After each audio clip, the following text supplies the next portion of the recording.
Okay. Well, I apologize to those of you who feel that they've got deja vu all over again. Those who were at my talk in Southampton will notice it's not very... What, I'm not allowed to start yet? Or what? I don't know.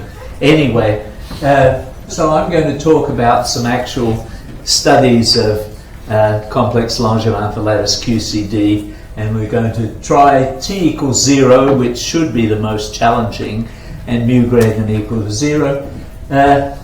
Here I'm adopting a very experimental approach, that is, just jump in and use the complex Langevin at finite chemical potential and see what happens. Okay. Oh well, the introduction, of course, is the typical thing that lattice of that QCD with a finite chemical potential is complex fermion determinant. Therefore, we can't use standard methods, etc., etc. And the Langevin approach doesn't obviously rely on important sampling, so it can probably be extended to complex actions. For lattice QCD, that requires analytic continuation of the gauge fields from SU3 to SL3C. And the long-time evolution of the fields under complex Langevin is not guaranteed to produce limiting values for observables. And even when it does, these values are not guaranteed to be correct.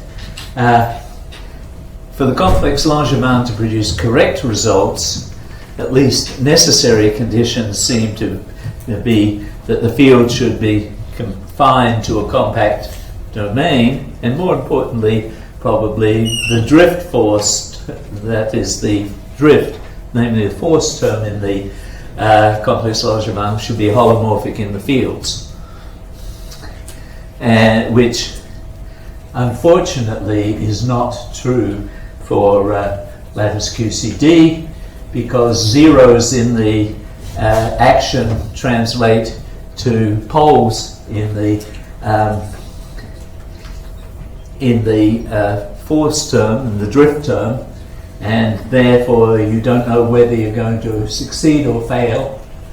What I'll be showing you is that we get some things right and some things not wrong, but there's a hint that we may do better as the coupling is weakened. And of course we're only really interested in the continuum limit, so if it only works for weak coupling, we should be happy. Anyway, much of the earlier work trying to apply the complex Langevin with adaptive updating and gauge cooling to QCD at finite mu has been at large quark mass. There's been some simulations with light quark masses, and they, at least prior to these conferences, have been restricted to small lattices and or finite temperature QCD, where they're used to study the finite temperature transition at finite mu. So we're looking at a different... Okay, we're performing the complex Langevin lattice QCD at finite mu and chemical potential with quark masses that are light enough to clearly separate the expected phase transition to nuclear matter, which should occur at mu around mass of the nucleon over 3, from a place where there's typically a pseudo transition for methods that do not work, like some of the reweighting methods at mu equals m pi over 2, because that's where the phase quench theory has its transition. Okay, so most of the simulations I'm going to report are performed with two flavors. Yes, I am on the right sheet there. Two flavors, beta of 5.6 and mass of 0.025 on a 12 to the 4th lattice. While many of the qualitative features of the zero temperature phase diagram are observed, the observables showed departures from known values in the low mu domain. Of course, in the high mu domain, until we get to saturation. We don't know what the answer should be, so it's easier to say we might agree with the physics. But we've also been performing some simulations on the 16 to the 4th lattice, which suggest, in fact, that the departures are not just finite size effects or even finite dt effects, which was possible. The larger lattice also enables us to run at higher beta, where we find significant improvement to the agreement between the complex Langevin observables and the known values at mu equals 0. We're going to accept, as soon as I get back to the States, I'm going to extend that to mu not equal to 0, and you'll see why in a moment. Anyway, this suggests that these simulations at the weaker coupling suggest that the complex Langevin could produce correct results in the weak coupling limit. Let's go on. Okay.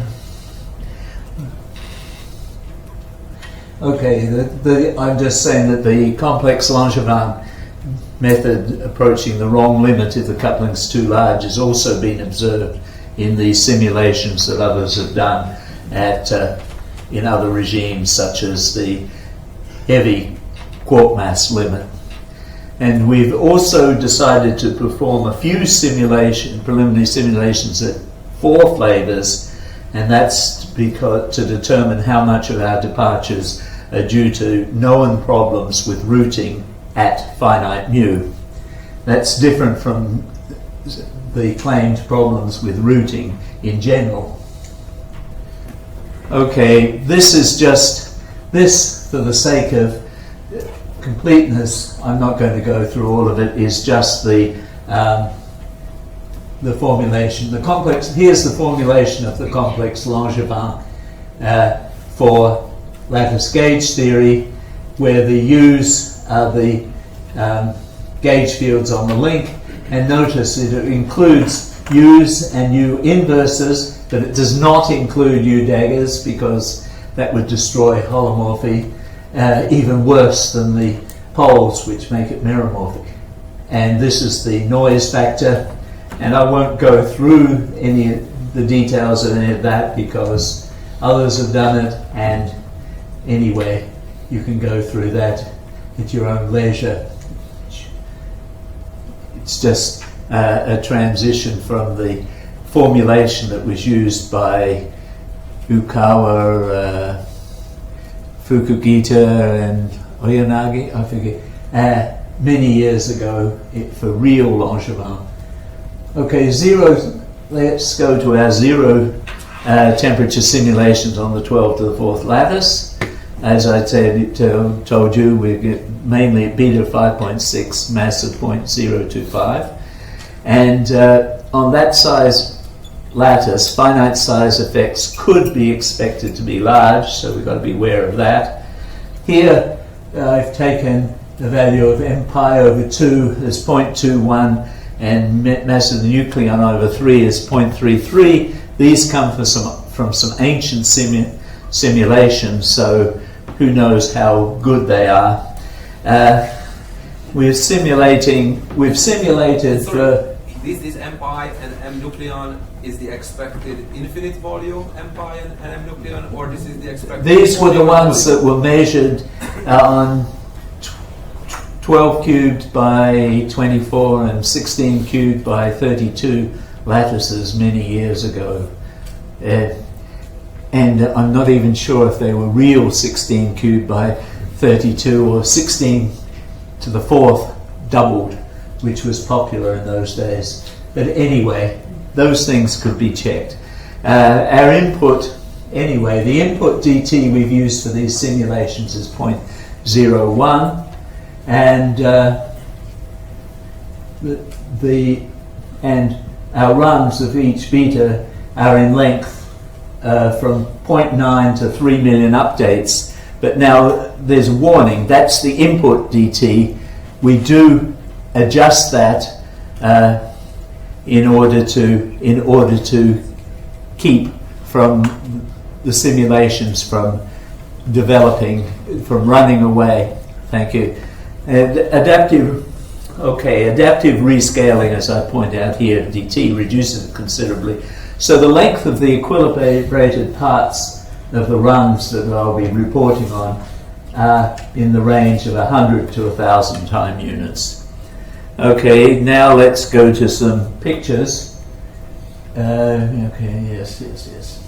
This is the plaquette, and you do notice that here the plaquette nicely stays roughly constant till the last point that is roughly constant is 0.25, and the one that's obviously moved up is at 0.35, so that would be consistent with the idea of the transition being at 0.33, or at least not inconsistent, and then it goes up and eventually levels off as you get to saturation.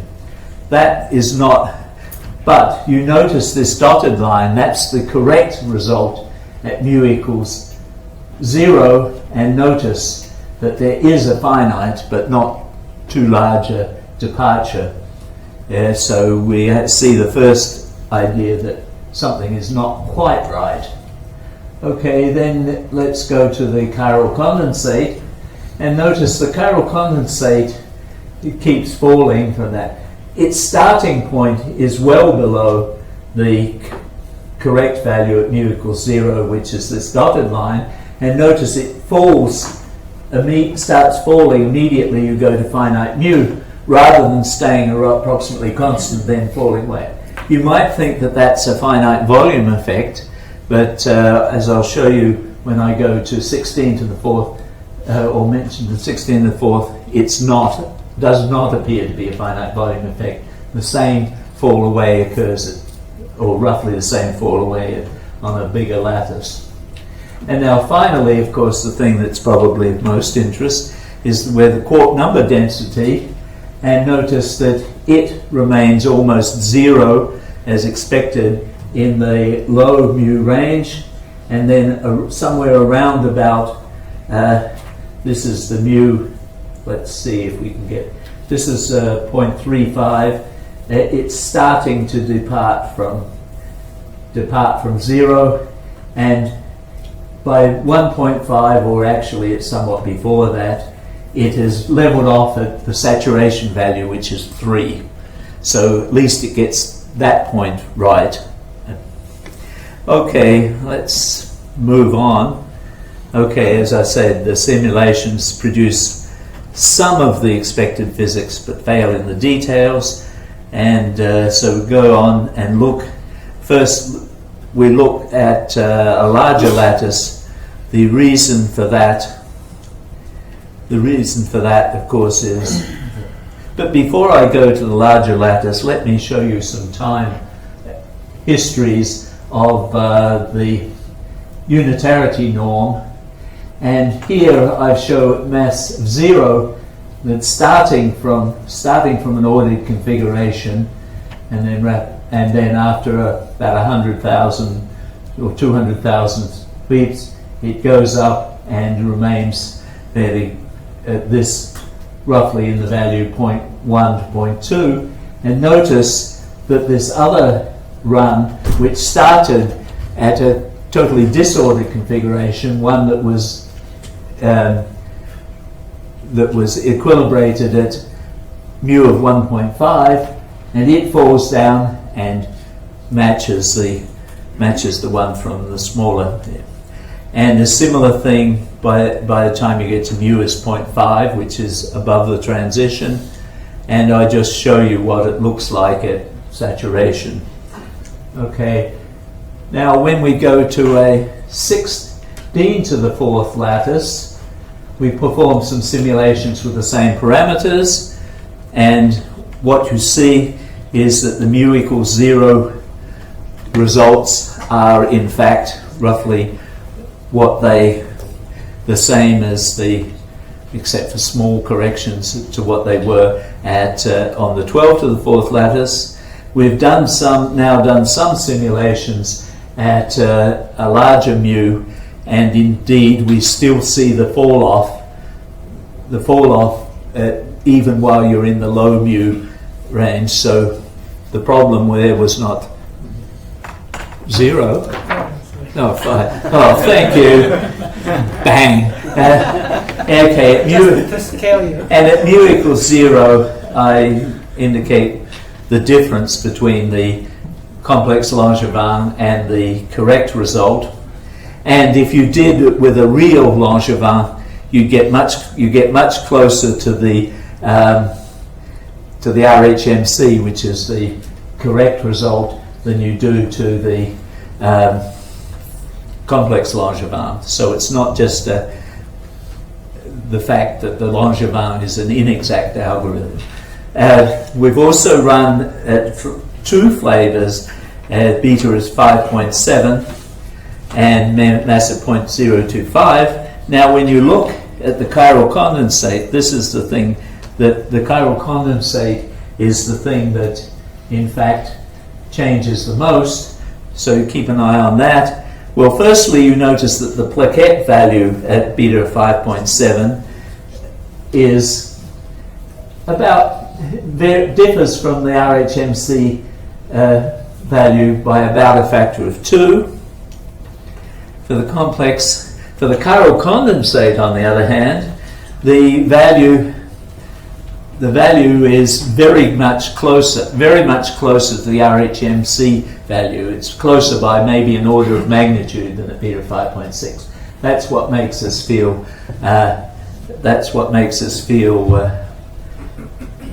optimistic, let's say. And we also, as I said, ran at NF equals 4, and things look similar. Okay, let's get on discussion and conclusion. We simulated, as I said, at finite mu on a 12 to the 4th lattice beta 5.6, 2 flavors, and light quark mass of 0.025 using complex Langevin with cooling. Without cooling, things just run away. And at very low beta, they also just run away. We'll see, and we've seen indications that there's probably reproduces the expected phase transition. However, there are systematic departures from known and expected results. Not surprising, maybe, since we know that the drift term is meromorphic, not holomorphic. So you've got to expect that not everything will work.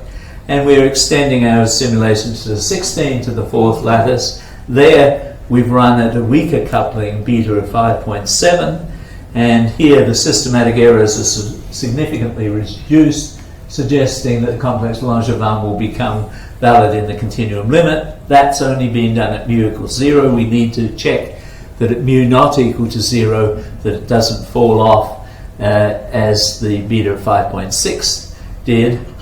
And also you have to remember that beta of 5.7 is a little bit iffy on a 16 to the 4th lattice, so we'll have to go to a larger lattice. And of course, the usual thing, we need the simulations at lighter quark masses and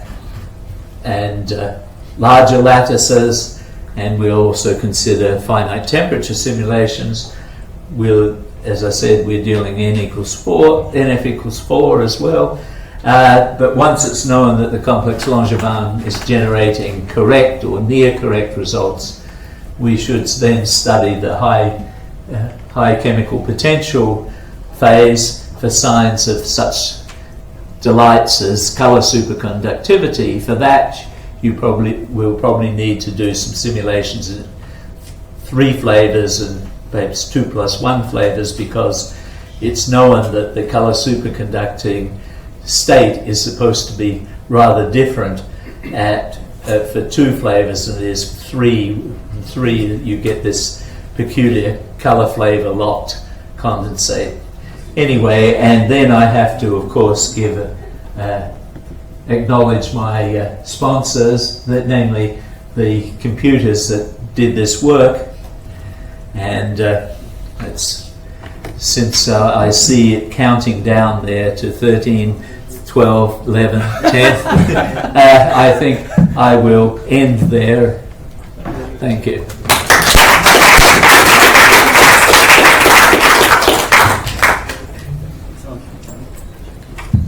Questions?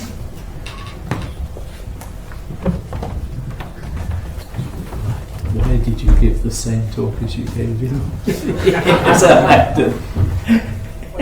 If you perform the gauge cooling at mu equals 0, Yes. how many times did you perform? I'm worried about if there is over gauge cooling. Well, let's see. For the ordered start at mu equals 0, we did 5 cooling steps per update. For the disordered start, to do things a little differently, we did 15, just so that there is some variation in that. At mu equals 0, in the pre-equilibrated stage, we actually ran at 5, 10, 20, and 100 cooling steps. But that's the area where it's basically a real Langevin, which it would be because of the way we formulated it.